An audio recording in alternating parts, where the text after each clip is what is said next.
Hello friends, welcome to science classes. तर 10th स्टँडर्डचा science part फर्स्टचं आपण सेकंड चॅप्टर बघतोय, पिरियॉडिक क्लासिफिकेशन ऑफ एलिमेंट्स. या चॅप्टरचा आजचा लास्ट टॉपिक आहे, तो आहे पिरियॉडिक ट्रेंड्स. तर जेव्हा एलिमेंट्स अरेंज होतात, आपण मागच्या व्हिडिओमध्ये व्हॅलेन्सी बघितलेली आहे. व्हॅलेन्सी हा ॲक्च्युली पिरियॉडिक ट्रेंड आहे, पण बऱ्याच ठिकाणी तो घेतला जात नाही. म्हणून आपण ॲटॉमिक साईज हा पिरियॉडिक ट्रेंड आता आपल्याला आज बघायचा आहे. तर ॲटॉमिक साईज हे बघण्याआधी पिरियॉडिक ट्रेंड म्हणजे आपल्याला माहिती आहे की जेव्हा एलिमेंट अरेंज होतात ॲटॉमिक नंबरच्या इन्क्रीजिंग ऑर्डरनुसार, तेव्हा ह्या एलिमेंटमध्ये काही रेग्युलॅरिटी दाखवतात. आणि ही जी रेग्युलॅरिटी असते, जी दिसते आपल्याला एलिमेंट्समध्ये, त्याला आपण काय म्हणणार, पिरियॉडिक ट्रेंड्स. मग आता पिरियॉडिक ट्रेंड्स जर आपण पुस्तकात आहे त्यानुसार, तर व्हॅलेन्सी आपली आधी झालेली आहे याच्या मागच्या व्हिडिओमध्ये. आजच्या व्हिडिओमध्ये आपण ॲटॉमिक साईज आणि मेटॅलिक नॉन मेटॅलिक कॅरेक्टर्स जे असतात या दोन ट्रेंड्स बघणार आहोत.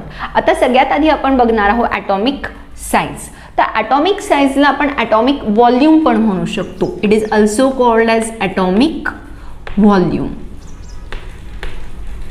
तर ॲटॉमिक साईज जी असते ही एक्सप्रेस केली जाते ॲटॉमिक रेडियसमध्ये. Atomic size is express in atomic radius. What is mean by atomic radius? मग ॲटॉमिक साईज सांगण्यासाठी आपल्याला ॲटॉमिक रेडियस ही संकल्पना समजली पाहिजे. समजा हा एक्स हा एक एलिमेंट आहे आणि ह्या एलिमेंटभोवती या त्याच्या शेल्स आहेत. मग what is mean by atomic radius? तर atomic radius is the distance between the centre of the nucleus and the outer most shell. काय हे? It is the actually the distance. याला काय म्हणणार आपण? Atomic radius. कशातलं डिस्टन्स आहे? It is a distance between the centre of the nucleus and the outer most shell. तर मग ॲटॉमिक रेडियस मेजर करण्यासाठी it is measured in terms of picometre. What is picometre? तर what is picometre? याला आपण PM पण म्हणू शकतो. 1 picometre is equal to 10⁻⁻12 metre. हे महत्त्वाचं आहे, कारण हे फार स्मॉलेस्ट युनिट आहे. म्हणजे एकावरती 12 शून्य ठेवावे लागतील, तेवढा मीटरचं काय करावं लागेल आपल्याला, भाग करावे लागतील. त्यापैकी एक भाग म्हणजे 1 पिकोमीटर. मग आता ॲटॉमिक रेडियस कॅल्क्युलेट करण्यासाठी आपण बघितलं की आपल्याला हे डिस्टन्स कॅल्क्युलेट करावे लागतात आणि या डिस्टन्सनुसार आपण ॲटॉमिक रेडियस मेजर करतो. आणि जेवढी ॲटॉमिक रेडियस जास्त, तेवढी त्या ॲटमची साईज जास्त. आता तुम्हाला हे जे आहे ही पुस्तकामध्ये दिलेली एक ॲक्टिव्हिटी. ह्या ॲक्टिव्हिटीमध्ये आपल्याला दिले की arrange them in increasing order of their atomic radius, decreasing ऑर्डरनुसार. मग डिक्रीजिंग ऑर्डरनुसार जर आपण ते अरेंज केले तर आपल्याला बघायला लागेल की आता समजा हा सेकंड पिरियड. सेकंड पिरियडचे एलिमेंट तुम्हाला माहिती आहे, lithium, beryllium, boron, carbon, nitrogen, oxygen, fluorine, neon. बघा 1 2 3 4 5 6 7 8. मग आता जर एखाद्याने तुम्हाला प्रश्न विचारला, पण आता हे थोड्या वेळ साईडला ठेवू, एखाद्याने इथे आपल्याला प्रश्न विचारलाय की which atom is smaller, nitrogen और ऑक्सिजन. प्रश्न नीट बघा की नायट्रोजन आणि ऑक्सिजन हे दोन ॲटम आहे, यापैकी कुठला ॲटम स्मॉलर आहे, कोणाची ॲटॉमिक साईज कमी आहे, हे लक्षात घे. आता आपल्याला हे माहिती आहे की लिथियमचा ॲटॉमिक नंबर आहे 3, बेरिलियमचा ॲटॉमिक नंबर आहे 4, बोरॉनचा ॲटॉमिक नंबर आहे 5, कार्बन 6, नायट्रोजन 7, 8, 9, 10. म्हणजे फ्रॉम 3 अप टू 10. म्हणजे as we go from left to right in a period. बघा आपण कुठून कुठे चाललो आहे? पिरियडमध्ये लेफ्टकडून राईटकडे चाललेलो आहे. तर असं जाताना काय काय चेंजेस होतात बघा की एखाद्या पिरियडमध्ये लेफ्टकडून राईटकडे जाताना काय वाढतोय? 1 ॲटॉमिक नंबर इन्क्रीजेस. लक्षात घ्या, ॲटॉमिक नंबर इन्क्रीजेस. म्हणजे as the elements are arrange according to increasing order of their atomic number, सगळे एलिमेंट्स त्यांच्या इन्क्रीजिंग ऑर्डरनुसार चढत्या क्रमाने ॲटॉमिक नंबरच्या अरेंज केले. त्यामुळे लेफ्टकडून राईटकडे जाताना सक्सेसिव्हली एक एक काय वाढत जातो, ॲटॉमिक नंबर एक एकने वाढत झाला. 3, 4, 5 अँड सो ऑन. 2. आता आपल्याला माहिती आहे की ॲटॉमिक नंबर जो आहे it is related to the number of protons. Atomic number म्हणजेच प्रोटॉन्सची संख्या. सो ॲटॉमिक नंबर इन्क्रीज होतो तसा number of protons also increases. काय होतं, number of protons increases as we go from left to right. मग आता लेफ्टकडून राईटकडे जाताना ॲटॉमिक नंबर वाढतो, त्यामुळे प्रोटॉन्सची पण संख्या वाढते. आता प्रोटॉन्सची संख्या वाढल्यावर काय होतं ते बघा. आता समजा हा न्यूक्लियस आहे, न्यूक्लियसमध्ये काय असतात, प्रोटॉन्स असतात, त्याचबरोबर न्यूट्रॉन्स पण असतात. Protons and neutrons. पण आता आपल्याला माहिती आहे की प्रोटॉन्सवर पॉझिटिव्ह चार्ज असतो आणि न्यूट्रॉन्सवर no charge, they are chargeless और दे हॅव 0 चार्ज. न्यूट्रॉन्सवर चार्जच नसतो. मग न्यूक्लियस तर पॉझिटिव्हली चार्ज असतं. मग न्यूक्लियसचा चार्ज कोणामुळे वाढतो, तर प्रोटॉनमुळे वाढतो. मग आपण इथे काय लिहू शकतो की न्यूक्लिअर चार्ज इन्क्रीजेस, कारण प्रोटॉनची संख्या वाढणार, प्रोटॉन पॉझिटिव्हली चार्ज आहे आणि मग जसं जसं प्रोटॉनची संख्या वाढत जाईल तसा तसा न्यूक्लियसवरचा चार्ज पण वाढत जाईल. Nuclear charge increases. आता हा जो न्यूक्लिअर चार्ज वाढतोय न्यूक्लियसवरचा, काय वाढत चाललाय, चार्ज वाढतोय. बघा हे न्यूक्लियस आहे आणि ह्या सगळ्या काय झाल्या, शेल्स झाल्या. मग आता न्यूक्लियस मधले प्रोटॉन जसे जसे प्रोटॉन्स वाढत जातील न्यूक्लियस अजून अजून पॉझिटिव्ह होत जाईल आणि इथे there is greater force, greater nuclear force of attraction, ज्याला आपण काय म्हणणार, न्यूक्लिअर पुल. न्यूक्लिअर एक फोर्स ऑफ अट्रॅक्शन क्रिएट करतो, ज्याला आपण काय म्हणणार, न्यूक्लिअर पुल म्हणणार. मग आता नीट बघा, आता हे न्यूक्लिअर काय करतंय, सगळ्या वस्तूंना स्वतःकडे पुल करून घेतंय. का पुल करतंय, कारण त्याचा चार्ज वाढतोय, प्रोटॉनची संख्या वाढतीये, पॉझिटिव्ह चार्ज वाढतोय आणि पॉझिटिव्ह चार्ज हे जे निगेटिव्ह चार्ज किंवा हे निगेटिव्हली चार्ज इलेक्ट्रॉन्स असतात, ह्या इलेक्ट्रॉन्सला काय करणार, तो स्वतःकडे पुल करून घेणार, याला आपण न्यूक्लिअर फोर्स म्हणणार. मग या फोर्समुळे काय होईल, ॲटमची साईज हळूहळू काय होत जाईल, स्मॉलर स्मॉलर होत जाईल. मग श्रिंक होतो ॲटम. मग आता ॲटम श्रिंक होण्यामागे बघा काय कारण आहे, आता हे सगळे कारण आहे. ॲटॉमिक नंबर वाढला, प्रोटॉनची संख्या वाढली, त्याच्यामुळे इनडायरेक्टली न्यूक्लिअर चार्ज वाढला. हा न्यूक्लिअर चार्ज ग्रेटर पुलने काय करतोय, इलेक्ट्रॉन्सला स्वतःकडे पुल करतोय, त्यामुळे या शेल्स पण पुल होत आहे आणि या शेल्स पुल झाल्यामुळे हळूहळू ॲटॉमिक रेडियस काय होत जाईल, डिक्रीज होत जाईल. ॲटॉमिक रेडियस डिक्रीज झाली की ॲटमची साईज कमी होईल. म्हणजेच लेफ्टकडून राईटकडे जाताना in a period atomic size decreases. आपण आता इथे अरेंजमेंट करू, तुम्हाला हे सगळे पॉईंट समजलेले असतील आणि ॲज युजल हे सगळे नोट्समध्ये असणारच आहे, त्यामुळे तुम्ही समजून घ्या. नोट्समध्ये मी हे सगळे पॉईंट्स व्यवस्थित देतेच. तर आता आपण हे अरेंज करू. बघा सगळ्यात फर्स्ट नंबरला सगळ्यात जास्त कोणाचं आहे, लिथियम. Second beryllium. थर्ड कोण आहे, third boron. Fourth carbon.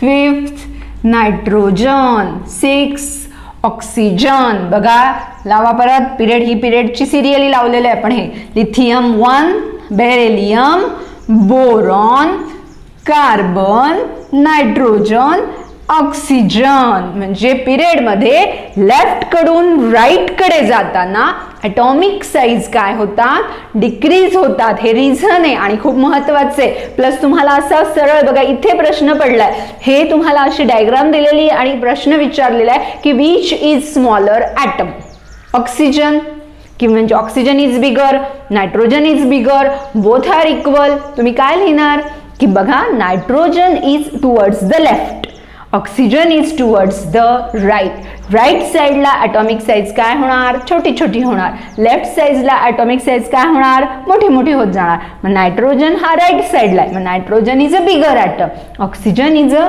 Smaller atom. मग आपल्याला लक्षात आलं पाहिजे आता या पूर्ण ग्रुपमध्ये पिरियडमध्ये स्मॉलेस्ट ॲटम कोणता आणि बिगेस्ट ॲटम कोणता, तुम्हाला फक्त असं दिलेलं आहे आणि प्रश्न विचारलाय की in a second period which is the biggest atom और which is the smallest atom. मग काय सांगणार, बिगेस्ट ॲटम अँड व्हाय. प्रश्न पुढचा पण लक्षात घ्या, व्हाय लिथियम इज बिगेस्ट और व्हाय निऑन इज स्मॉलेस्ट. काय उत्तर देणार की in a period as we go from left to right the atomic size decreases. So lithium is towards the extreme left, lithium एकदम लेफ्ट साईडला एक्स्ट्रीम लेफ्टला, त्यामुळे लिथियम इज द बिगेस्ट और it is the first element, so it is the biggest. Neon is the last element, it is the smallest. लक्षात आलं. मग आता आपण पिरियॉडिक ट्रेंड मधला एक पार्ट बघितला, पण आता आपल्याला ग्रुपमध्ये काय होतं ते पण बघावं लागेल.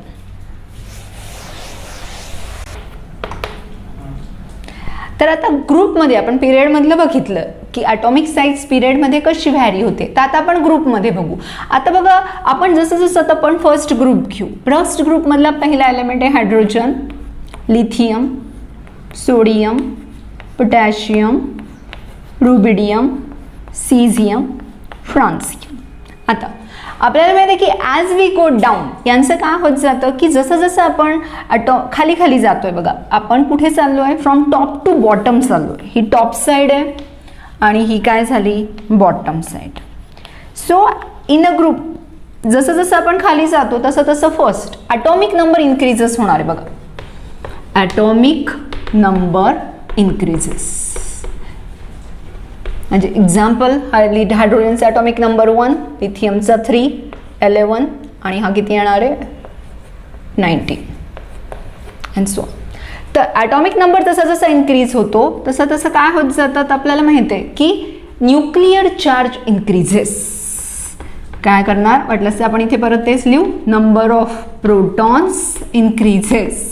म्हणजे आपल्या दोन्ही उत्तरांचा सिक्वेन्स सेम राहतो बघा की ॲटॉमिक नंबर इन्क्रीज होतोय. ॲटॉमिक नंबर इन्क्रीज झाल्यामुळे काय होत आहे, नंबर ऑफ प्रोटॉन्स इन्क्रीज होत आहे. नंबर ऑफ प्रोटॉन्स इन्क्रीज झाल्यामुळे 3 काय होत आहे, न्यूक्लिअर चार्ज इन्क्रीज होतोय.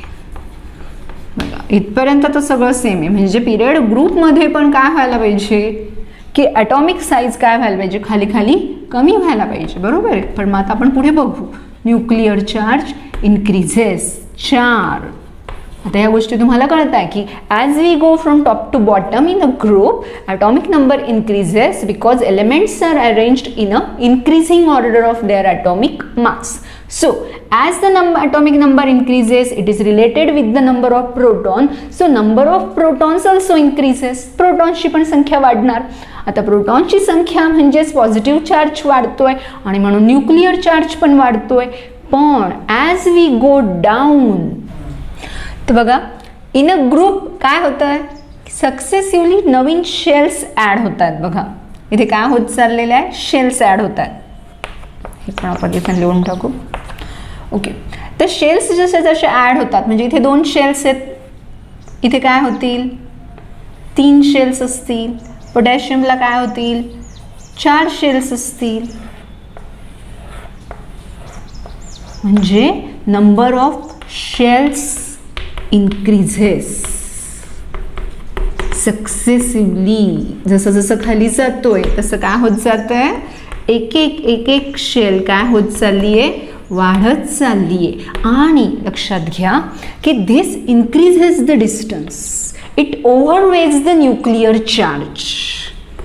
इट ओव्हरवेज म्हणजे काय, तो ते न्यूक्लिअर चार्जवर मात करतात. It overweighs the nuclear charge. मग आता न्यूक्लिअर चार्ज काय झाला, कमी पडतोय आणि साईज काय होत चालली आहे सेलची, ही जी आहे हे जे डिस्टन्स आहे म्हणजे आपण इथे काय लिहू शकतो, the distance between nucleus and outermost shell increases. Outer most शेलमधलं डिस्टन्स वाढायला सुरुवात झालेली. बघा शेल वाढत चालल्या. इथे 2च शेल होत्या, इथे 3 आहे, सॉरी इथे 3 आहे, इथे 2च होत्या, इथे 1च आहे. मग हळूहळू डिस्टन्स वाढत चाललाय आणि या डिस्टन्समुळे न्यूक्लिअर पूल जो आहे तो कमी पडतो, कारण शेलचं जे आहे ते डिस्टन्स खूप लांब चाललेले आणि जे न्यूक्लियसची जी कपॅसिटी असते, जो फोर्स असतो, त्या फोर्स ऑफ अट्रॅक्शनच्या पण हे काय जातात, बाहेर जातात. म्हणजे distance between nucleus and the outer most shell increases and as a result या सगळ्यांचा परिणाम म्हणून काय होतो, ॲटॉमिक साईज इन्क्रीज होते. Atomic size increases. मग आता बघा की ग्रुपमध्ये काय होतं, तुम्हाला इलेक्ट्रॉनिक कॉन्फिगरेशन माहिती आहे ग्रुपचं, 1 2 1 2 8 1 2 8 8 1. इकडे तुम्हाला हवं असेल तर 2 8 18 8 1. सो आज आपण बघितले बाकीचे सगळे. तर ॲटॉमिक नंबर काय होत चाललाय, वाढत चाललाय. ॲटॉमिक नंबरमुळे प्रोटॉनची संख्या वाढते, न्यूक्लिअर चार्ज वाढतो आणि दुसरं महत्त्वाचं की नंबर ऑफ शेल्स पण वाढत आहेत. As we go from top to bottom, number of shells increases successively. They overweight the nuclear charge. ते न्यूक्लिअर चार्जच्या पण त्यांची जास्त पुढे जातात ते, किंवा मग आपण त्याला थोडक्यात मात करतात न्यूक्लिअर चार्जवर.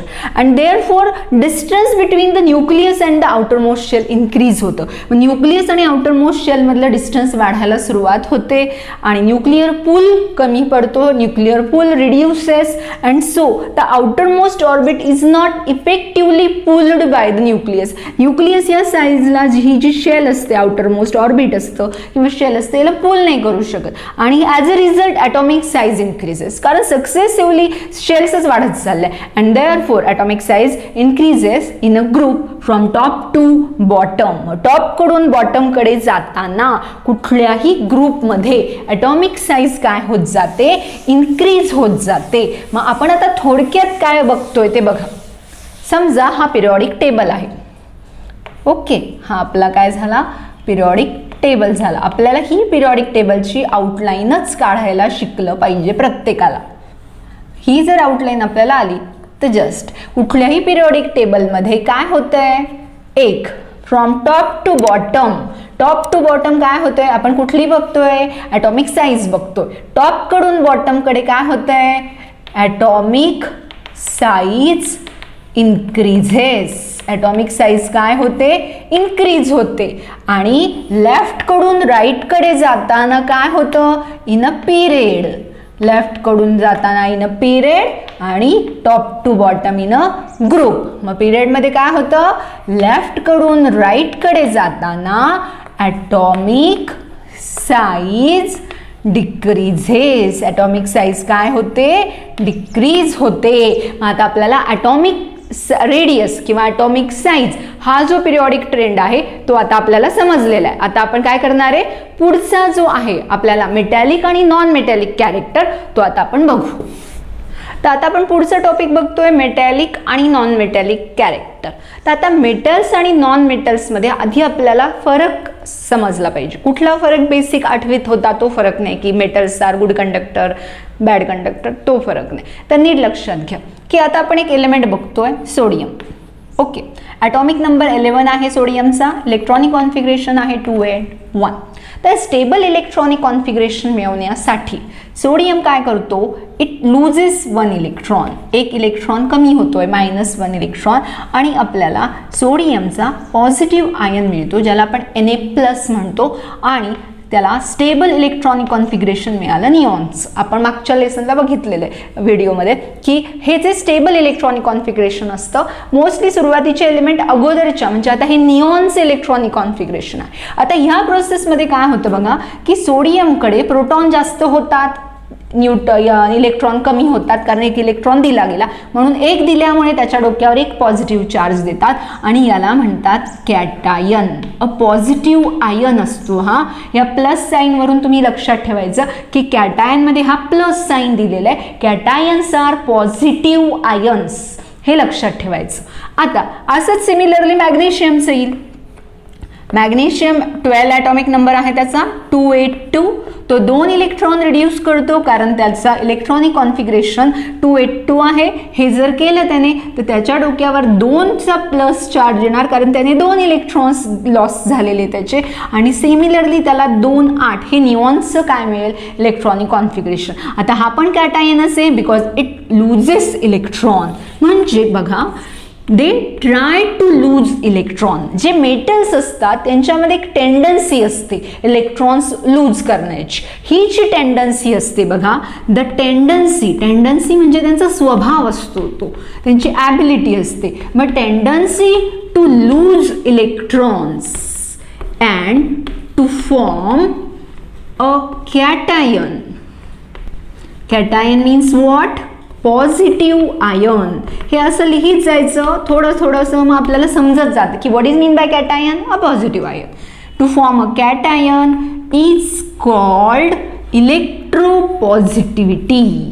याला काय म्हणतो आपण इलेक्ट्रोपॉझिटिव्हिटी. मग ही जी इलेक्ट्रोपॉझिटिव्हिटी आहे ती मेटल्सकडे असते. मेटल्सचा स्वभावच असतो मेटल्स आर ऑलवेज इलेक्ट्रोपॉझिटिव्ह. ते इलेक्ट्रॉन काय करतात इझिली लूज द इलेक्ट्रॉन्स. आता सिमिलरली आपण एक एक्झाम्पल बघू. बघा आता आपण एक्झाम्पल बघू सल्फरचं. Atomic number 16 286. आता बघा सल्फरला ऑक्टेट पूर्ण करण्यासाठी अजून 2 इलेक्ट्रॉन लागतात कारण ऑक्टेट म्हणजे 8. मग इट टेक्स 2 इलेक्ट्रॉन्स. आता 2 इलेक्ट्रॉन घेतल्यामुळे सल्फरकडे इलेक्ट्रॉन जास्त होतील प्रोटॉन कमी होतील. मग निगेटिव्ह चार्ज सल्फरचा जास्त असेल मग सल्फर 2- हा काय तयार होईल एक निगेटिव्ह आयन तयार होईल. त्याला म्हणायचं ॲनायन. आता ॲनायन वाचायची सवय ठेवा अ निगेटिव्ह आयन. बघा ॲनायन म्हणजेच काय अ निगेटिव्ह आयन. मग आपल्याला सवय लागते अरे ॲनायन हा निगेटिव्ह आयन आहे आणि कॅटायन हा पॉझिटिव्ह आयन आहे.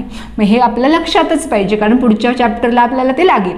मग ॲनायन कसे असतात निगेटिव्ह. तर मग आता त्याचप्रमाणे बघा chlorine atomic number 17 electronic configuration 287. इथे आपल्याला इलेक्ट्रॉनिक कॉन्फिगरेशन माहिती आहे. याला त्याच्या पुढचा जो आहे अर्गॉन तर त्याला अर्गॉनचं इलेक्ट्रॉनिक कॉन्फिगरेशन मिळालं आहे. लास्ट ऑर्बिटमध्ये 8 इलेक्ट्रॉन आहे आणि तो त्याच्यामुळे स्टेबल झालेला आहे. क्लोरीन पण काय करतो 1 इलेक्ट्रॉन गेन करतो मिळवतो आणि क्लोरीनने एकच मिळवला म्हणून Cl- हा कॅटायन तयार होईल आणि इलेक्ट्रॉनिक कॉन्फिगरेशन राहील 288. मग आता इथे बघा इथे काय हे नॉन मेटल्स हे मेटल्स. नॉन मेटल्सची काय टेंडन्सी आहे इलेक्ट्रॉन ॲक्सेप्ट करायची गेन करायची. मग the tendency to gain electrons.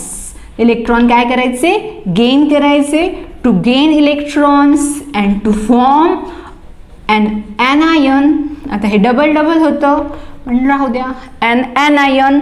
ॲनायन means what negative ions. It is called is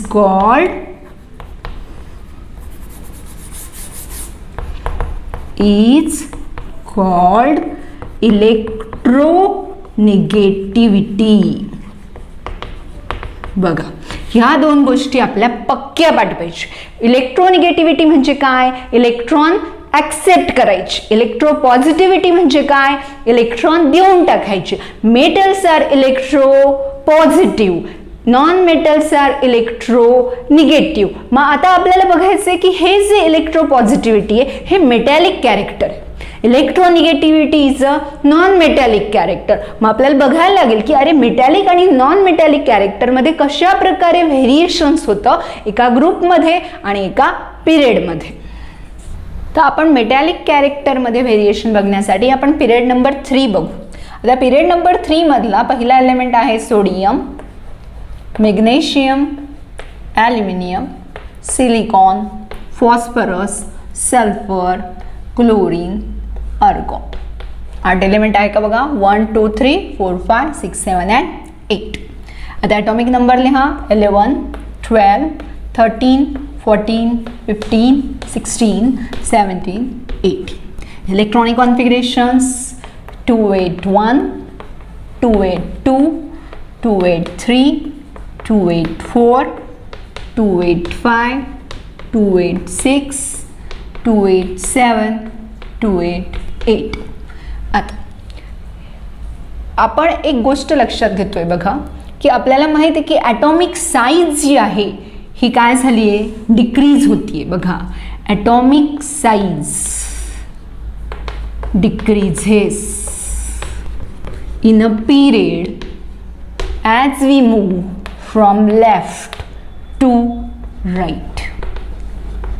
मग लेफ्ट कडून राईट कडे जाताना ॲटॉमिक साईज काय होत आहे, डिक्रीज होत आहे. मग आता आपण ॲज मगाशी लिहिलं तसं एक परत एकदा सुरुवात करू. काय होत आहे की as we move from left to right atomic number increases in a period. Atomic number increase होतोय.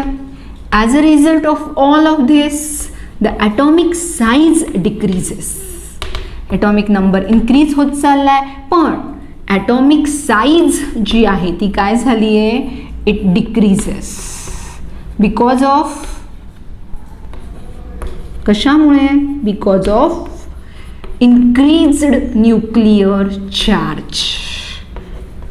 न्यूक्लिअर चार्ज वाढत चाललाय आणि हा न्यूक्लिअर चार्ज ॲटमच्या ज्या शेल्स आहे त्या शेल्सला पुल करतो आणि त्यामुळे ॲटॉमिक साईज काय होत चालली आहे, डिक्रीज होत चालली. कंपॅरेटिव्हली आता मग काय होणार की न्यूक्लिअर पूल वाढतोय आणि ह्या न्यूक्लिअर पूलमुळे due to nuclear pool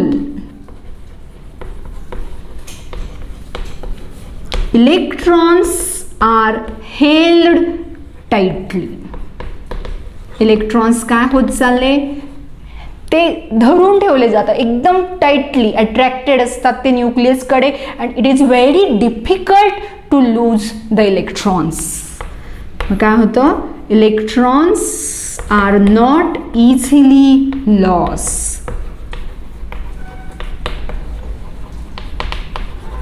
easily lost. मग इलेक्ट्रॉन्स लॉस्ट होत नाही आणि इलेक्ट्रोपॉझिटिव्हिटी, कारण इलेक्ट्रॉन्स लूज होण्याची जी टेंडन्सी असते त्याला आपण इलेक्ट्रोपॉझिटिव्हिटी म्हणतो. जेवढी इलेक्ट्रोपॉझिटिव्हिटी जास्त तेवढं मेटॅलिक कॅरेक्टर जास्त. मग आता इथे इलेक्ट्रोपॉझिटिव्हिटी काय होत जाईल, कमी होत जाईल आणि इलेक्ट्रोपॉझिटिव्हिटी कमी झाली की मेटॅलिक कॅरेक्टर काय होईल, कमी होईल. मग त्यामुळे due to decrease atomic size metallic character decreases. Metallic character काय होईल, डिक्रीज होईल. का डिक्रीज होते metallic character, because electrons are not easily lost, so electropositivity increase. Electropositivity काय होते, डिक्रीज होते. इलेक्ट्रोनिगेटिव्हिटी वाढत चालली आहे आणि इलेक्ट्रोनिगेटिव्हिटी वाढती म्हणजेच नॉन मेटॅलिक कॅरेक्टर वाढत चाललंय, मेटॅलिक कॅरेक्टर काय होत चाललंय, कमी होत आहे इन अ पिरियड. आता आपल्याला हे लक्षात येते प्रत्येकाला की from left to right atomic number increase होतोय, ॲटॉमिक साईज डिक्रीज होते. त्यामुळे इन्क्रीज न्यूक्लिअर चार्जमुळे ॲटॉमिक साईज कमी होतात, त्यामुळे न्यूक्लिअर पूल जास्त होतं. Electrons are tightly held. Electron एकदम टाईटली बाउंड होतात न्यूक्लियसला. They are not easily released. ते काढूच शकत नाही आपण, because there is very high force of attraction from nucleus, ज्याला आपण न्यूक्लिअर पूल म्हणतो. आणि as the electrons are not easily lost, इलेक्ट्रोपॉझिटिव्हिटी is लेस. इलेक्ट्रोपॉझिटिव्हिटी काय असते, त्यांची कमी असते आणि त्यामुळे मेटॅलिक कॅरेक्टर काय होत चालतं, हळूहळू हळूहळू कमी होत जातं. आणि उलटं पण लिहू शकतो की electrons are held tightly, so electronegativity increases and electronegativity means non-metallic character, so non-metallic character increases while the metallic character decreases as we go from left to right in a period. आता आपण group मधलं बघतोय. ग्रुपमध्ये बघतोय आपण. आता बघा, आता हा आपला ग्रुप आहे. ॲक्च्युली आपण इथूनच स्टार्ट केलं तरी चालेल, पण हायड्रोजन, आता आपण इथे हायड्रोजन घेत नाही आहे पण तरी लिहायला तर होऊ द्या. Hydrogen, lithium, sodium, potassium, rubidium, caesium, francium. आता बघा आपण पिरियड ग्रुपमध्ये टॉप टू बॉटम जातोय.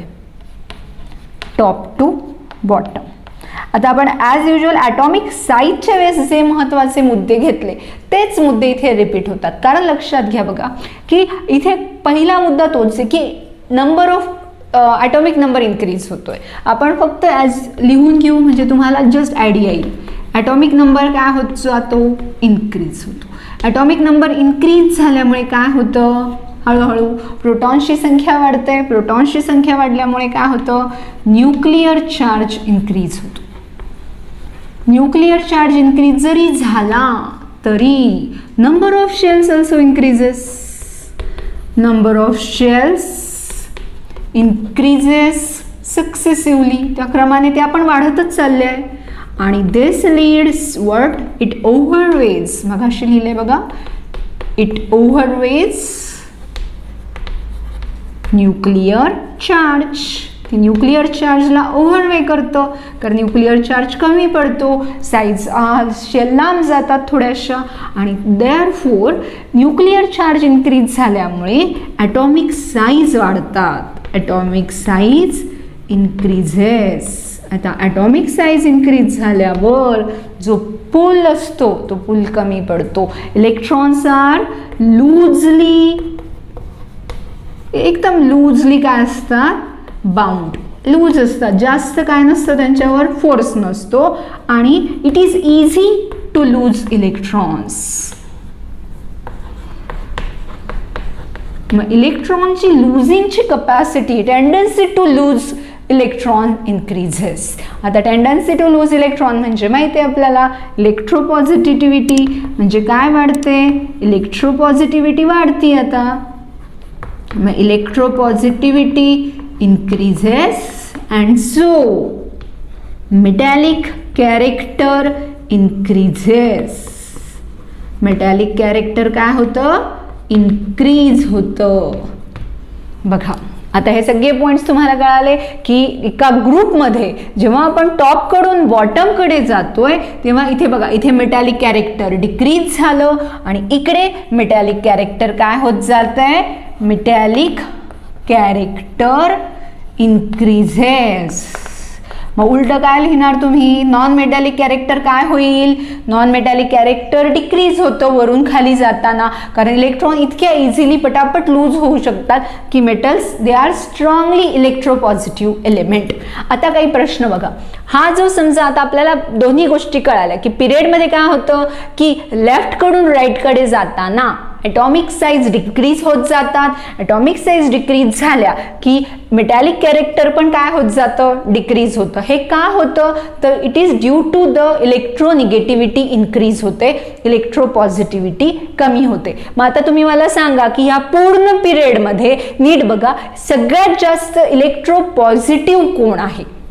आता अर्गॉनचा याच्यामध्ये अर्गॉन घ्यायचा नाही, निऑन घ्यायचा नाही, हेलियम घ्यायचा नाही, तरी पण आपण लिहू शकतो की हेलियम आणि हायड्रोजन मध्ये स्मॉलेस्ट ॲटम कोण असेल. प्रश्न आहेत बघा तुम्हाला हे, त्याच्यामुळे तुम्हाला हा प्रत्येक टॉपिक एकदम व्यवस्थित करायचं आहे की तुम्हाला कुठलाही बारीक जरी प्रश्न विचारला एकदम टॉपिकवरचा डिटेल तरी तुम्हाला लक्षात आलं पाहिजे. इथे आपण अर्गॉन घेत नाहीये, ऍक्च्युली अर्गॉनची साईज सगळ्यात इथे स्मॉलेस्ट आहे, पण अर्गॉन इज अ इनर्ट गॅस आणि इनर्ट गॅस असल्यामुळे काय होतंय, त्यामुळे त्याचा इथे इलेक्ट्रोनिगेटिव्हिटी पॉझिटिव्हिटी संबंध येत नाही, because it neither lose nor gain electrons और नॉर शेअर इलेक्ट्रॉन ऑल्सो. तर मग बघा सोडियम पासून क्लोरीन पर्यंत सगळ्यात इलेक्ट्रोपॉझिटिव्ह कोण, इलेक्ट्रोपॉझिटिव्ह म्हणजे काय, टेंडन्सी टू लूज इलेक्ट्रॉन. सगळ्यात जास्त टेंडन्सी कोणाची आहे, सोडियमची. Here sodium is highly electropositive, chlorine is highly electronegative. मग क्लोरीन हा मोस्ट इलेक्ट्रोनिगेटिव्ह एलिमेंट आहे, सोडियम हा मोस्ट इलेक्ट्रोपॉझिटिव्ह एलिमेंट आहे. इथे पण आपण हायड्रोजन घेणार नाहीये, पण जर याच्यामध्ये घेतलं तर सगळ्यात जास्त इलेक्ट्रोपॉझिटिव्ह कोण येईल, फ्रान्झियम.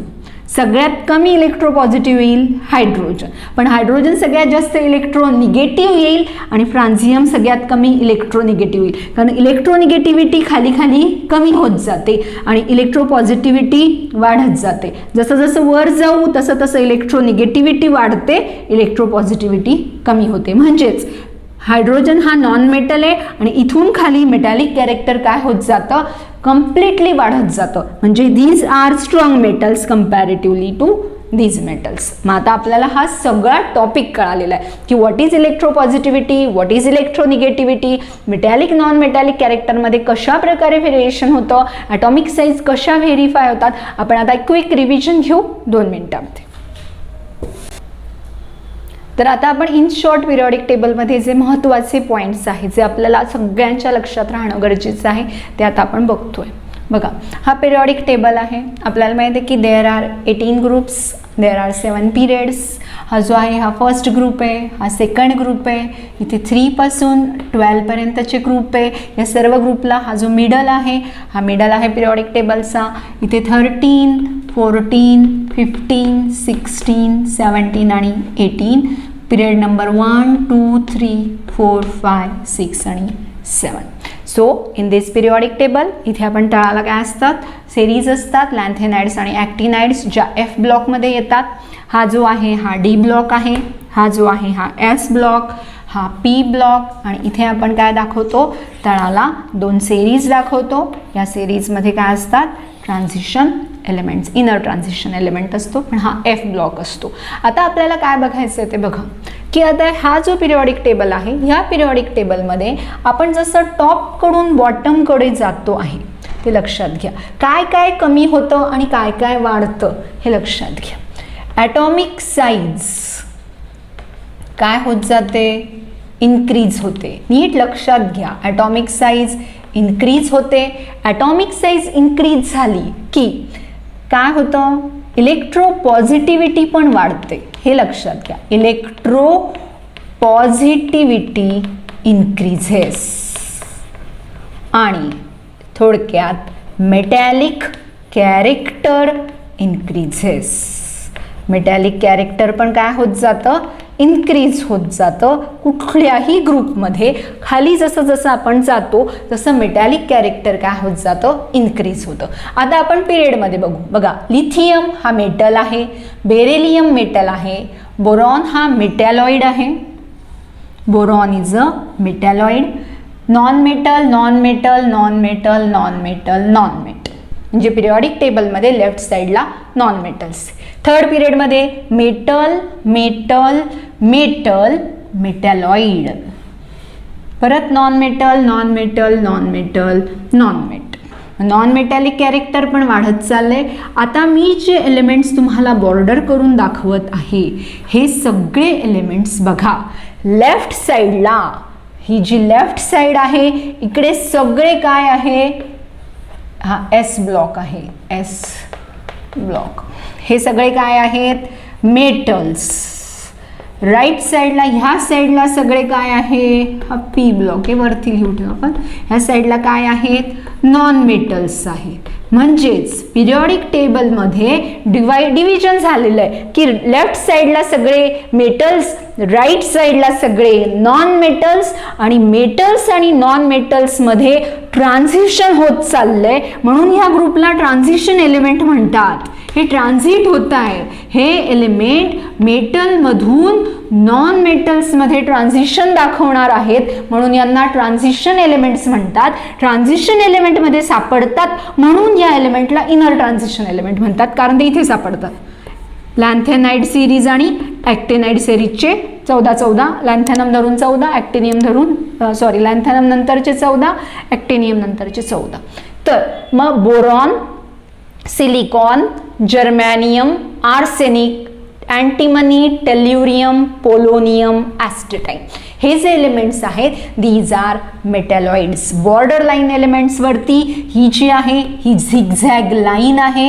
ही लाईन पण लक्षात ठेवा, this is a zigzag line present in P block. It divides the metals from left side to from non metals from the right side. आपण हे बघितलंय पण आपण रिवाइज करतोय. ओके, आता मग आपण झिगझॅग लाईन बघितली. मग झिगझॅग लाईन पी ब्लॉकमध्ये आहे, ती काय काम करते, लेफ्ट साईडच्या मेटल्सला राईट साईडच्या नॉन मेटल्सपासून सेपरेट करते. याचा अर्थ बघा. आणि अजून एक महत्त्वाचं आहे की इथे जसं आपण बघितलं तसं आपल्याला आता इकडे पण बघावं लागेल एखाद्या ग्रुपमध्ये. तर ग्रुपमध्ये झालंय, आपण आता पिरियडमध्ये बघतो. पिरियडमध्ये काय होतं, मेटॅलिक कॅरेक्टर कमी कमी होतंय. मग आपण इथे काय लिहू, ॲटॉमिक साईज डिक्रीज होतीये, ॲटॉमिक साईज डिक्रीझेस. मग काय होतंय, electropositivity decreases. Electropositivity पण काय होते, decreases. Metallic character decreases. Metallic character पण काय होत आहे, डिक्रीज होत आहे. आणि उलटं पण लिहा, उलटं पण शिका. ॲटॉमिक साईज इकडून इकडे जाताना काय होतील, इकडून इकडे उलटं होईल. आता इकडून इकडे जाताना, आता मी इथे शॉर्ट लिहिते, ॲटॉमिक साईज इन्क्रीज होती. ओके. इलेक्ट्रो निगेटिव्हिटी, इकडे इलेक्ट्रो पॉझिटिव्हिटी डिक्रीज होते, पण इलेक्ट्रो निगेटिव्हिटी काय होते, इन्क्रीज होते. हे लक्षात घ्या, याच्यावरून फार प्रश्न विचारले जातात. मग आपला एकदम गोंधळ होतो की आता तुम्हाला विचारलं की फ्लोरीन, क्लोरीन, ब्रोमीन, आयोडीन हा ग्रुप दिलाय तुम्हाला, याच्यातलं सगळ्यात मोस्ट इलेक्ट्रोनिगेटिव्ह कोण, कसं ठरवणार. आपल्याला माहिती पाहिजे की खाली जाताना इलेक्ट्रो पॉझिटिव्हिटी खाली खाली वाढत चाललेली, म्हणजे इलेक्ट्रो पॉझिटिव्हिटी खाली वाढत चालली, याचा अर्थ ती वरती सगळ्यात जास्त आहे, जास्त कडूनच कमीकडे जाणार. मग fluorine is the most electronegative non metal. लक्षात, नॉन मेटल इलेक्ट्रोनिगेटिव्हच असतं. जेवढी जास्त इलेक्ट्रोनिगेटिव्हिटी तेवढा जास्त रिॲक्टिव्हनेस, जेवढी जास्त इलेक्ट्रो पॉझिटिव्हिटी तेवढा जास्त रिॲक्टिव्हनेस. मग यांच्यात सगळ्यात इलेक्ट्रोनिगेटिव्ह कोण, फ्लोरीन. सगळ्यात रिॲक्टिव्ह पण कोण, fluorine. Fluorine is the very reactive non metal, फारच जास्त रिॲक्टिव्ह नॉन मेटल आहे. पण तो वेल आपल्याला इथपर्यंत जर असेल तर आपण लिहू शकतो की सगळ्यात जास्त रिॲक्टिव्ह मेटल कोण येईल, पोटॅशियम. वाय, कारण पोटॅशियम खाली जाताना इलेक्ट्रो पॉझिटिव्हिटी वाढत जाते. जेवढी जास्त इलेक्ट्रो पॉझिटिव्हिटी तेवढी जास्त काय, मेटॅलिक कॅरेक्टर, आणि तेवढी जास्त रिॲक्टिव्हिटी. हे लक्षात ठेवा. जो मेटल जेवढा जास्त इलेक्ट्रो पॉझिटिव्ह असेल तेवढा तो जास्त रिॲक्टिव्ह. सिमिलरली जो जेवढा जास्त इलेक्ट्रोनिगेटिव्ह असेल तो पण तेवढाच जास्त रिॲक्टिव्ह असतो. पण इलेक्ट्रोनिगेटिव्हिटी नॉन मेटॅलिकशी रिलेटेड आहे आणि इलेक्ट्रो पॉझिटिव्हिटी मेटलशी रिलेटेड. हे टॉपिक्स जवळपास सगळा संपलाय. फक्त तुम्हाला एक छोटा टॉपिक दिलाय खाली की ग्रेडेशन इन हॅलोजन्स. हॅलोजनमध्ये पण ग्रेडेशन दाखवत आहे, ते पण फक्त स्टेटमध्ये दिलंय. म्हणजे फ्लोरीन हा गॅस आहे, क्लोरीन हा गॅस आहे, ब्रोमीन हा एकमेव नॉन मेटल आहे पूर्ण पिरियॉडिक टेबलमध्ये जो लिक्विड आहे. हे लक्षात ठेवा. आणि आयोडीन आणि ॲस्टेटाईन काय दाखवतात, सॉलिड कॅरेक्टर दाखवतात, म्हणजे सॉलिड स्टेट आहे त्यांची. बघा, gas, gas, liquid, solid. Fluorine, chlorine, bromine, iodine काय होत चाललंय, ग्रेडेशन होतंय स्टेटमध्ये. तर इन शॉर्ट हे चॅप्टर आता आपण कव्हर झालेलं आहे. आपलं पूर्ण चॅप्टर संपलंय. चॅप्टरचा फक्त एक्सरसाइज बाकी आहे, तो पण आपण पुढच्या व्हिडिओमध्ये बघून घेऊ, म्हणजे आपला एक्सरसाइज संपेल. यानंतर science section second chapter start होणार आहे, त्याच्यामुळे आपण आधी एक्सरसाइज कव्हर करतोय सगळा आणि मग आपण सायन्स सेक्शन सेकंडचं चॅप्टर बघतोय. आत्तापर्यंतच्या सगळ्या व्हिडिओंचा व्यवस्थित अभ्यास करा. तुम्हाला शेवटी प्लेलिस्ट दिलेली असते, तुम्हाला अडलेलं असेल तर तुम्ही कमेंटमध्ये विचारा. तोपर्यंत भेटू पुढच्या व्हिडिओला. Good bye.